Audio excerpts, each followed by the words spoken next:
করিম নামের বিড়ালের মতো মানুষটি আর সিংহের মতো গর্জে উঠেছে। হ্যাঁ, আমরা কথা বলতেছি গরিব রাখা শিক্ষিত বই 4 নম্বর পর্বের ঘটবে এমন কিছু ঘটনা এবং 4 নম্বর পর্বটি কবে আপলোড করা হবে ইউটিউবে, আপনারা কবে ইউটিউবে দেখতে পারবেন। তাছাড়া গরিব রাখা শিক্ষিত বই 4 নম্বর পর্বটিকে নিয়ে যত আপডেট সব দেখতে পারবেন এই ভিডিওতে। এবং গরিব রাখা শিক্ষিত বই সকল আপডেট সবার আগে পেতে হলে আমাদের চ্যানেলটিকে সাবস্ক্রাইব করুন, কারণ এই চ্যানেলে সবার আগে নিউজ এবং আপডেট দিয়ে থাকি। যাই হোক, অনেক বক বক করেছি, চলুন ভিডিওর মূল টপিকে ফিরে যাই। দেখুন, গরিব রাখা শিক্ষিত বইয়ের প্রধান চরিত্রে অভিনয় করেন ইফতেখার ইফতি, যার নাম রাখা হয়েছে করিম। আর নায়িকা হিসেবে অভিনয় করেন আফরিবা খান মুমু, যার নাম রাখা হয়েছে আসমা। যাই হোক, যারা কিনা আমাদেরকে এত সুন্দর সুন্দর নাটক উপহার দিয়ে আসছে এবং এত সুন্দর অভিনয় একের পর এক এত সুন্দর সুন্দর নাটক আমাদেরকে উপহার দিয়ে আসতেছে, আমরা তার পরিচয় একটু জেনে আসি।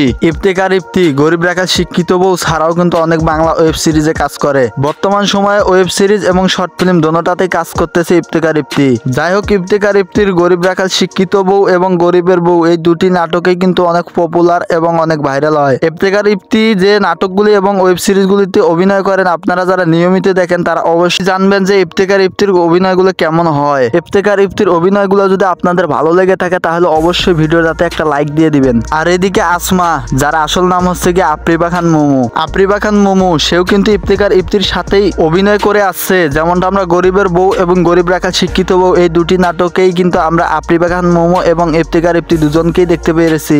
যাই হোক, গরিব রাখা শিক্ষিত বউ ইফতেখার ইফতির নাম রাখা হয়েছে করিম এবং করিমের সাথে তাদের সৎ মা এবং সৎ ভাই বোনেরা যে খারাপ আচরণ করে তা করিম কিন্তু মুখ বুঝে সহ্য করে নেয়, কারণ করিম হচ্ছে রাখাল আর তার সৎ মা এবং সৎ ভাই অনেক করিম রাখাল হয়, করিমকে অনেক হুমকি ধুমকি দিয়ে রাখে। করিম তার সব মুখ বুঝে সহ্য করে নেয়, কারণ করিম তার সৎ মাকে অনেক ভালোবাসে। তাছাড়া তার সৎ ভাই বোন মানে করিমের ছোট ভাইরা, তারা করিমের অনেক ছোট হওয়ার কারণে তাদেরকে অনেক কষ্ট করে লেখাপড়া করায় এবং তারা একটা কোনো আবদার করলে তা করিম মুখ বুঝে সহ্য করে নেয়। আর করিম যাকে এত ভালোবাসে, অনেক স্নেহ করে এবং এত কষ্ট করে যাদেরকে মানুষ করে, মাথার ঘাম পায়ে ফেলে যাদেরকে মানুষ করে, মানে রাতের কাম করেও যাদেরকে খাওয়ায়, অনেক কষ্ট করে পরিশ্রম করে, যে সৎ ভাইদেরকে সে আপন মনে করে সে লেখাপড়া করায়, নিজে লেখাপড়া না করে তারাই কিনা তাদেরকে সৎ ভাই ভেবে তাদেরকে জমি থেকে বঞ্চিত করে। তেমনি এই গরিব রাখা শিক্ষিত বউ এই নাটকটিকে দেখানো হয়েছে যে করিম এত কষ্ট করে তাদের সৎ ভাই বোনদেরকে নিজের ভাই ভেবে কষ্ট করে পরিশ্রম করে লেখাপড়া করিয়েছে, তারাই কিনা আজকে করিমকে সৎ ভাই ভেবে জমি থেকে বঞ্চিত করে দেয়। তারপরও করিম চুপ থেকে তার ছোট ভাইদেরকে মানে সৎ ভাইদেরকে